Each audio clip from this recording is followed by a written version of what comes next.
Coming up on 828, still ahead, hundreds from the Newton community show up to honor the life of a longtime coach.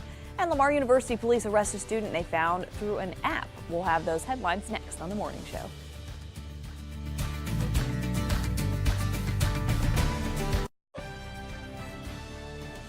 One person recovering following a crash overnight in Beaumont.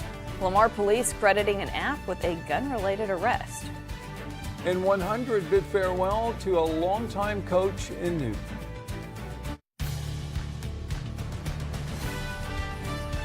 You're watching The Morning Show on Fox 4 Beaumont.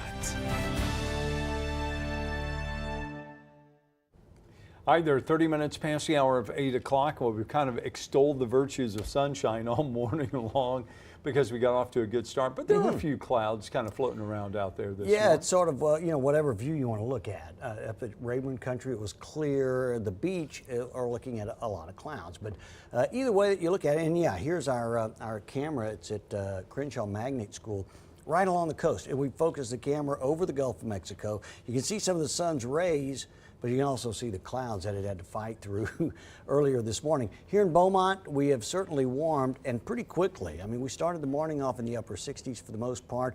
We now have jumped up just within the last 20, 30 minutes to the middle 70s. And so we're going to be seeing these mid and upper 80s reached pretty quick. In fact, I think we'll probably exceed the 80 mark by maybe 11 o'clock. But look for highs to peak right around 87 for the triangle southeast winds at 10 miles per hour. We still, again, ruled rain out for today, but we'll bring it back at a slow clip tomorrow, 20%, and then a little bit better on Saturday. It's not much, but we'll see it ease up by Saturday. The best rain chance, and we'll focus our efforts on, will be Sunday. Okay, and at this point, I think most folks could do without any rain. Oh, I'm so if with they you didn't there, see yeah. it even on Saturday, they'd probably be okay with that. It's 31 past the hour. Thank you, Dana. We'll get another look at the extended before we're done. First, though, in our headlines this morning, one person is recovering following a crash overnight in Beaumont. It happened on Highway 69. Beaumont police say the crash involved 3 cars. Officers say one car was attempting to assist another driver and began to turn the car around to face that vehicle to give the car a jump start. That's when police say that driver was hit by a third vehicle traveling northbound. One person was taken to the hospital with non-life-threatening injuries. The freeway closed for several hours for cleanup and an investigation.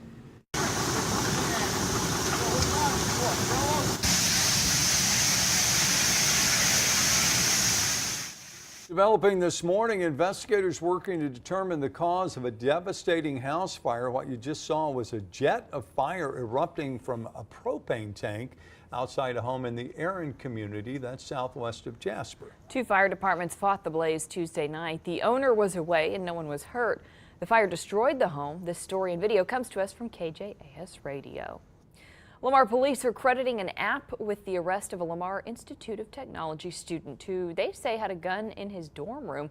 Police responded to an anonymous tip on February 14th. The same day, KFDM did a story on the LifeSave app's introduction to the university. 19-year-old Seth Davis was a student at the Lamar Institute of Technology but lived in the Lamar University dorms. Police officials say guns are allowed in dorms under strict guidelines. The student needs a license to carry, and the gun needs to be secured in a safe along with other conditions. Lamar police are asking everyone to continue downloading the LifeSave app and say this case proves it's working. The students and the parents can download the app, and it's geared for our campus, and they can report safety concerns, they can report hazardous conditions, they can report suspicious persons, they can report crimes. Davis faces a third-degree felony charge for unlawful carry of weapons, prohibited, and tampering with identification numbers, which is a Class A misdemeanor.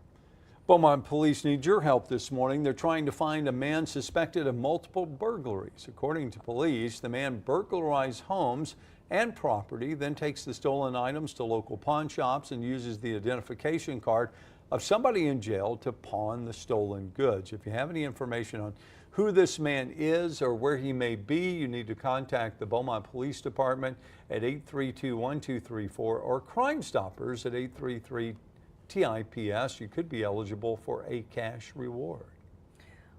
Well, with all the rain we've had this month, mosquitoes are expected to make their presence felt early next week. The Morning Show's Quentin Hope shows us how Jefferson County is preparing for the mosquito invasion.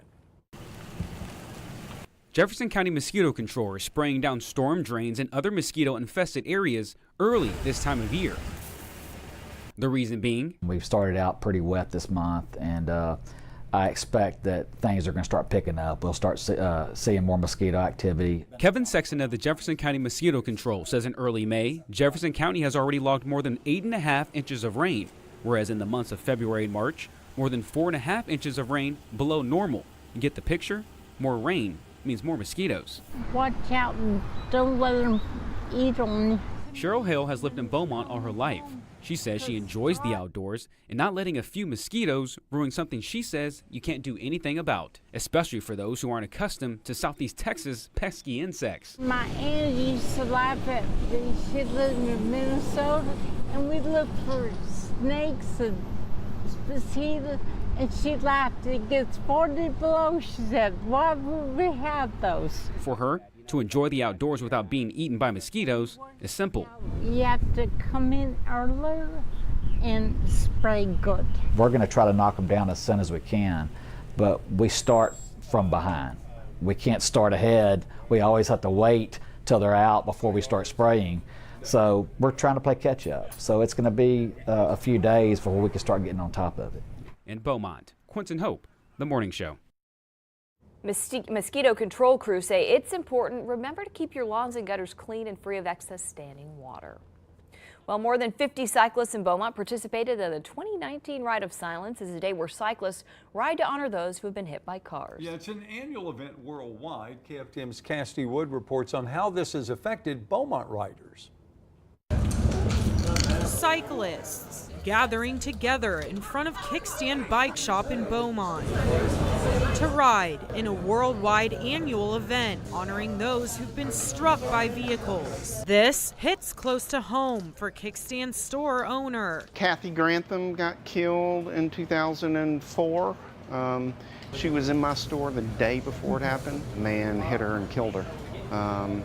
I got that news at the store, closed the store, ran out there. They had already taken her away, but I knew the bike, and so I knew who it was. Every cyclist knows of someone who's been hit or they've been struck themselves. I was just riding, and he didn't look up, didn't see me. T. Lynn Walden was hit by a distracted driver who was on his cell phone.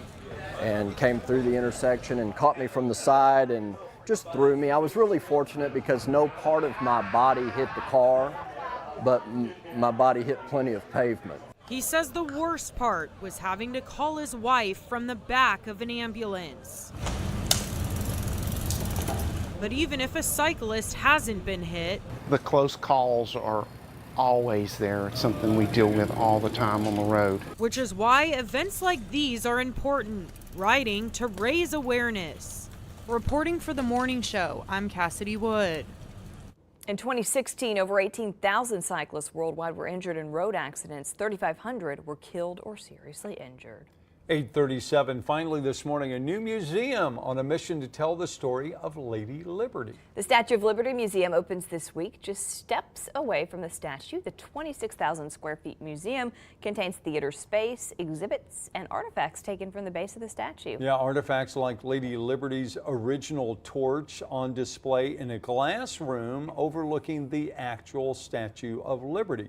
The museum opens to the public today and will be managed by the National Park Service. About 4.3 million people visited the Statue of Liberty in 2018. Yeah, and you may remember earlier, I guess it was actually last week, we ran a story about the fact that the Park Service is ending commercial tours of the statue because they just have so many coming, to visit. So this, I think, is also a way they're hoping to divert people. There's still a way to see and learn. Into the museum instead of necessarily going.